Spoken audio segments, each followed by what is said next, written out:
Hello बच्चों, this is your physics teacher Sandeep Kumar again in front of you on my beautiful YouTube channel Tricky Physics with Sandeep sir. And today we are going to discuss about a special topic of 12th physics, wave optics. Students, wave optics. Generally we know that optics क्या है बेटा? Optics के अंदर हम क्या करते हैं? Study of light करते हैं. ऑप्टिक्स के अंदर हम क्या करते हैं बेटा? स्टडी ऑफ लाइट करते हैं. और वेव ऑप्टिक्स के अंदर बेटा हम क्या करते हैं? We can study about wave nature of light. बेटा वेव ऑप्टिक्स के अंदर हम लाइट के वेव नेचर के बारे में पढ़ते हैं.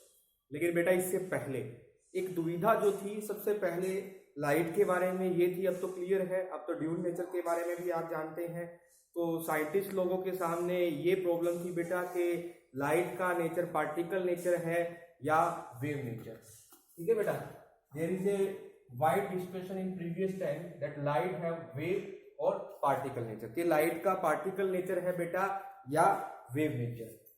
तो बेटा यहां जो था स्टार्टिंग में सबसे पहले फिर न्यूटन आए. न्यूटन ने कॉर्पुस्कुलर थ्योरी दी बेटा. कॉर्पुस्कुलर थ्योरी दी 1675 में, 16वीं शताब्दी में बेटा. तो इसके अनुसार ये कहते थे कि लाइट जो है वो क्या है? लाइट का नेचर पार्टिकल नेचर है. लाइट का कैसा नेचर है बेटा? पार्टिकल नेचर है. तो एवरी पॉइंट सोर्स, कोई भी पॉइंट सोर्स है, एमिट्स टीनी पार्टिकल्स. ठीक है, कोई भी लाइट का सोर्स है वो पार्टिकल्स की फॉर्म में लाइट क्या करता है? एमिट करता है बेटा, छोड़ता है. इसकी थ्योरी ये कहती है. ठीक है. और उन छोटे पार्टिकल्स को हम क्या कहते हैं? कॉर्पुस्कल्स कहते हैं बेटा. कॉर्पुस्कल्स कहते हैं. ये हमारे पास कॉर्पुस्कल्स है बेटा. और जो आपके पास ये कॉर्पुस्कल्स होते हैं वो इलास्टिक होते हैं, रिजिड होते हैं, मासलेस होते हैं बेटा. मासलेस क्यों होते हैं? जैसे अभी लाइट जल रही है तो लाइट पार्टिकल निकलेंगे बेटा. अगर मास होगा तो हमारी बॉडी के साथ टकराएंगे तो बेटा हमारी बॉडी को तो नुकसान पहुंचा सकते हैं. क्या ऐसा होता है बेटा? कभी कभी नहीं होता है. मासलेस होते हैं बेटा, डिफरेंट शेप और साइज के होते हैं बेटा. डिफरेंट शेप और साइज की होती है. नेक्स्ट पॉइंट है बेटा कॉर्पुस्कल्स ट्रेवल इन स्ट्रेट लाइन. बेटा जो कॉर्पुस्कल्स होते हैं लाइट के पार्टिकल्स को बोलते हैं बेटा कॉर्पुस्कल्स. ये जो कॉर्पुस्कल्स होते हैं बेटा ये स्ट्रेट लाइन में ट्रेवल करते हैं. कैसे ट्रेवल करते हैं बेटा? स्ट्रेट लाइन में ट्रेवल करते हैं. और डिफरेंट मीडिया के लिए डिफरेंट स्पीड होती है. इनके अनुसार बेटा क्या था, जो स्पीड होती है कॉर्पुस्कुलस की, जो डेंसर मीडियम में बेटा ज्यादा होती है in comparison to rare medium बेटे. लेकिन अब ये उल्टा है. लेकिन हम उस टाइम की बात कर रहे हैं. तो उनकी थ्योरी के अनुसार बेटा स्पीड ऑफ लाइट क्या थी? डेंसर मीडियम में ज्यादा थी, किससे? रेयर मीडियम में. और पार्टिकल नेचर था बेटा. ठीक है. और ये कहते थे कि वाटर जो है, वाटर के अंदर जो स्पीड ऑफ कॉर्पुस्कल्स होगी वो ज्यादा होगी in comparison to air. In comparison to air. Next is different colour of light. बेटा जो डिफरेंट कलर की लाइट होगी, डिफरेंट शेप्स और साइज के कॉर्पुस्कल्स होंगे.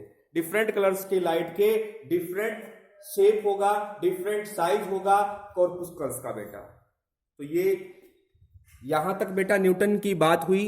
और न्यूटन के अंदर नेक्स्ट इज बेटा अचीवमेंट्स ऑफ न्यूटन्स कॉर्पुस्कुलर थ्योरी. बेटा इसने क्या क्या एक्सप्लेन किया था? लाइट की रेक्टिलिनियर प्रोपोगेशन को, लाइट की रेक्टिलिनियर प्रोपेगेशन को बेटा, कि लाइट जो है रेक्टिलिनियर वे में प्रोपेगेट करती है. ठीक है बेटा. दूसरा रिफ्लेक्शन को, क्योंकि जो कॉर्पुस्कल्स आपके किसी भी एक सरफेस के साथ टकराते हैं, इलास्टिक होने के कारण क्या है? रिफ्लेक्शन के लॉ को भी फॉलो करते हैं. नेक्स्ट इज बेटा इसने रिफ्लेक्शन को भी आपको क्या करके दिखाया था? एक्सप्लेन किया था. देखो हमारे पास दो मीडियम है, ये डेंसर मीडियम है, ये रेयर मीडियम है. ये जो लाइट के पार्टिकल्स हैं जिसे हम कॉर्पुस्कल्स बोलते हैं बेटा. तो बेटा इसने बोला था जब रेयर मीडियम से डेंसर मीडियम में लाइट रे आएगी तो नॉर्मल की तरफ बेंड हो जाएगी. कॉर्पुस्कल्स जो है, पार्टिकल्स जो है लाइट के, जो नॉर्मल की तरफ बेंड हो जाएंगे. क्यों बेटा? इसका मानना था कि डेंसर जो मीडियम है उसके जो पार्टिकल्स है वो अट्रैक्ट करेंगे बेटा. इसको अट्रैक्ट करेंगे? रेयर मीडियम वाले पार्टिकल्स को. ठीक है बेटा. तो इसने क्या क्या एक्सप्लेन किया था, ये इसकी अचीवमेंट है। Rectilinear propagation of light, reflection of light, refraction of light. अब बेटा ये थ्योरी फेल क्यों हुई, इसकी कुछ ना कुछ लिमिटेशंस थी। इसकी लिमिटेशन सबसे पहले तो ये थी बेटा, ना तो इसने डिफ्रैक्शन को एक्सप्लेन किया, ना इसने इंटरफेरेंस को एक्सप्लेन किया, ना इसने पोलराइजेशन को एक्सप्लेन किया। ठीक है बेटा। तो बेटा फाइनली जो है 1850 के अंदर ये थ्योरी रिजेक्ट हुई थी। 1850 के अंदर ये थ्योरी रिजेक्ट हुई थी, जब एक साइंटिस्ट ने जिसका नाम फोकाल्ट है बेटा, उसने क्या किया था, ये प्रूव कर दिया था कि स्पीड ऑफ लाइट जो है वो एयर के अंदर ज्यादा होगी देन वाटर, यानी कि रेयर मीडियम के अंदर ज्यादा होगी, किससे, डेंसर मीडियम। तो यहाँ बेटा ये कंप्लीटली फेल हो गए थे आपके पास। ये न्यूटन आपके 1850 जो थ्योरी इनकी चल रही थी बेटा, वो इनकी नाम की वजह से चल रही थी। इनका नाम इतना दमदार था तो उसकी वजह से चल रही थी। ठीक है, तो यहाँ जो था वो फेल होगी। 1850 में फोकाल्ट ने प्रूव कर दिया कि speed of light rare medium के अंदर डेंसर मीडियम से ज्यादा होती है बेटा। लेकिन बेटा इसी बीच इससे पहले एक थ्योरी और आई थी जिसको हम हाइजेंस थ्योरी बोलते हैं बेटा, हाइजेन वेव थ्योरी भी बोलते हैं। ये 1678 में आई थी, 1678 में आई थी बेटा। और लेकिन इसको लोगों ने एक्सेप्ट नहीं किया, उस इरा के साइंटिस्ट लोगों ने इसको एक्सेप्ट नहीं किया, लेकिन बाद में इसको एक्सेप्ट कर लिया गया। बेटा इस थ्योरी के अंदर क्या क्या था अभी हम वो पढ़ने वाले हैं। Next is Huygens wave theory of light. बेटा ये आपको मैंने अभी बताया था कि ये 1678 में 16वीं शताब्दी में ही आ गई थी बेटा, उसी दौरान आ गई थी। लेकिन साइंटिस्ट लोगों ने उस दौरान के उस इरा के साइंटिस्ट लोगों ने बेटा इसको एक्सेप्ट नहीं किया था। इसके पीछे कई रीजंस थे बेटा। तो इसने बोला था कि जो लाइट है ना बेटा वो मैकेनिकल वेव है। लाइट कैसी वेव है, मैकेनिकल वेव है। और आप जानते हैं मैकेनिकल वेव कौन सी वेव होती है, जिसको मीडियम की आवश्यकता होती है, किसके लिए, ट्रेवल करने के लिए, और ट्रेवलिंग नीड मीडियम। तो बेटा यहाँ इन्होंने ये तो मान लिया था पहले ही कि लाइट का कैसा नेचर है, वेव नेचर। लाइट का कैसा नेचर है, वेव नेचर है।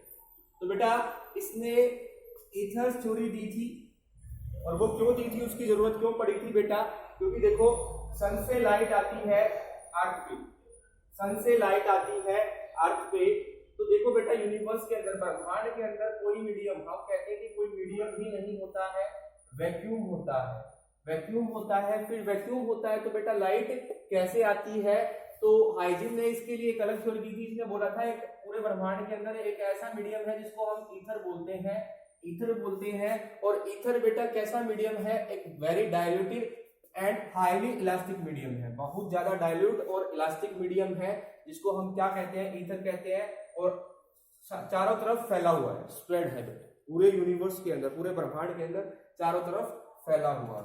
ठीक है बेटा, तो इसने ये बोला था कि ब्रह्मांड के अंदर ईथर फैला हुआ है, एक मीडियम है जिसके थ्रू लाइट ट्रेवल करती है, जिसके थ्रू लाइट ट्रेवल करती है। ठीक है, और यही बोला था बेटा मैकेनिकल वेव है, और मैकेनिकल वेव है तो मीडियम की आवश्यकता है।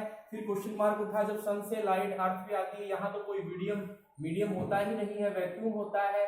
फिर इसने एक अपनी खुद की थ्योरी दी, एथर्स थ्योरी, और इसमें बोला कि चारों तरफ एक ऐसा मीडियम होता है जिसको हम एथर बोलते हैं, डाइल्यूट मीडियम होता है, इलास्टिक मीडियम होता है, जिसकी वजह से सनलाइट जो है अर्थ पे आती है या अदर प्लैनेट्स पे जाती है। लेकिन बेटा आज के टाइम में ये थ्योरी रिजेक्ट हो चुकी है। ये थ्योरी रिजेक्ट क्यों हो चुकी है बेटा, क्योंकि हमें पता चल गया लाइट जो है इलेक्ट्रोमैग्नेटिक वेव्स है। लाइट वेव्स कैसी है, इलेक्ट्रोमैग्नेटिक, जिसमें इलेक्ट्रिक फील्ड और मैग्नेटिक फील्ड, इलेक्ट्रिक फील्ड और मैग्नेटिक फील्ड, इलेक्ट्रिक फील्ड और मैग्नेटिक फील्ड एक दूसरे के कैसे चलते हैं बेटा, परपेंडिकुलर चलते हैं। इसकी एडवांटेजेस क्या थी बेटा, इसने इंटरफेरेंस को एक्सप्लेन कर दिया था बेटा, डिफ्रैक्शन को एक्सप्लेन कर दिया था, लेकिन पोलराइजेशन को इसने एक्सप्लेन नहीं किया बेटा, ये इसकी डिसएडवांटेज थी। एडवांटेज में इंटरफेरेंस और डिफ्रैक्शन को इसने कर दिया था बेटा डिफाइन। दूसरा बेटा इसकी एक और एडवांटेज है, इसने रेक्टिलिनियर प्रोपगेशन ऑफ लाइट को डिफाइन कर दिया था बेटा, रिफ्लेक्शन को डिफाइन कर दिया था, लॉज ऑफ रिफ्लेक्शन को भी डिफाइन कर दिया था, जिसमें स्नेल्स लॉ दिया था बेटा। ठीक है, तो ये इसकी कुछ ना कुछ एडवांटेजेस थी और डिसएडवांटेजेस थी बेटा। तो ऐसे थी बेटा